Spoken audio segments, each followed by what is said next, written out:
প্রায় ২০০ বছর পূর্বে খুলনার বড়বাজারের এই বাড়িগুলো। এখন যেখানে শহর, একসময় সে স্থানটি ক্ষুদ্র নৌবন্দর মাত্র।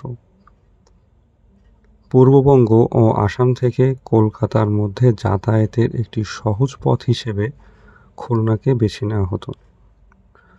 1881 সালে চার্লস নামক জনৈক নীলকর কর্তৃক এখানে একটি নীলকুঠির স্থাপন করেন। তিনি তার কুঠিরের পাশে একটি বাজার বসান, বড়বাজার নামে এটি পরিচিত।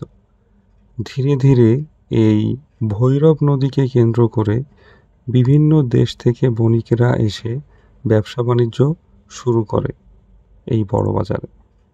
আস্তে আস্তে ভৈরব নদী ও বড়বাজারকে কেন্দ্র করে তৎকালীন বিত্তবান লোকেরা এই বাড়িগুলো তৈরি করেছিলেন এবং এগুলো খুলনা শহরের সবথেকে অভিজাত বাড়ি ছিল।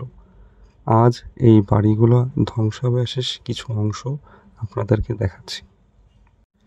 বৈধত খুলনার ইতিহাস ঐতিহ্য গৌরবমণ্ডিত।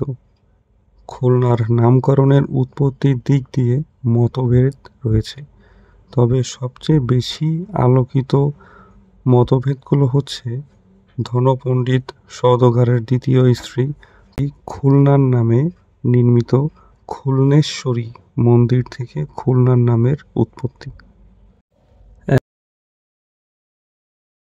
খুলনা ছিল যশোর জেলার অন্তর্গত।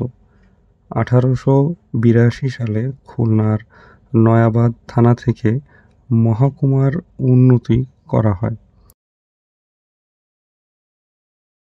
সরকারি কর্মকর্তা কর্মচারী সহ সাধারণ মানুষের প্রয়োজনে ভৈরব নদীর পাড়ে ধীরে ধীরে গড়ে ওঠে বাজার।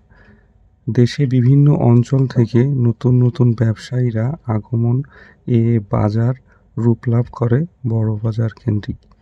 বরিশাল, যশোর, ফরিদপুর, কুষ্টিয়া, নোয়াখালী ও চট্টগ্রামের দূর দূরান্ত ব্যবসায়ীরা আসে এ বাজারে।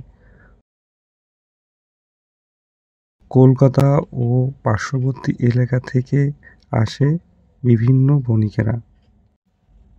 1987 সালে দেশভাগের আগ পর্যন্ত বড়বাজার ব্যবসা বাণিজ্যের নিয়ন্ত্রণ করত মারোয়াড়িরা, কিন্তু পাকিস্তান সৃষ্টি হওয়ার পর মারোয়াড়িরা আস্তে আস্তে এ বাজার থেকে তাদের ব্যবসা বাণিজ্য গুটিয়ে নিতে থাকে। এ সময় বড়বাজারের ব্যবসায়ীরা কিছুটা স্বস্তিময় হয়ে পড়ে, তবে অল্প সময়ের মধ্যে এ শূন্য স্থান পূরণ করে পাকিস্তানি ব্যবসায়ীরা। 1950 সালের ডিসেম্বর মাসে মোংলা বন্দর গোড়াপত্তন হওয়ার পর বাজার আবার তার পূর্ণ যৌবনতা ফিরে পায়। মোংলা বন্দরের মাধ্যমে ব্যবসা বাণিজ্যে পণ্যে বড়বাজারের পাশেই খালাস করা হতো। 1971 সালের 16 ডিসেম্বর বাংলাদেশ স্বাধীন হলে এ বাজার থেকে পাকিস্তানি ব্যবসায়ীরা তাদের ব্যবসা বাণিজ্য গুটিয়ে নেয়। সে সময় বড়বাজারের ব্যবসায়ীরা আবার শূন্যতা দেখা দেয়, তবে দ্রুত বাঙালি ব্যবসায়ী এই শূন্য স্থান পূরণ করতে সক্ষম হয়। শতাব্দীর 80-র দশক থেকে এ অঞ্চলে ব্যবসা বাণিজ্যের প্রাণকেন্দ্র বড়বাজার আবারও, তবে শত বাধা মোকাবেলা করে পাইকারি মোকাম হিসেবে খুলনার বড়বাজার আবারও তার ঐতিহ্য ধরে রেখেছে।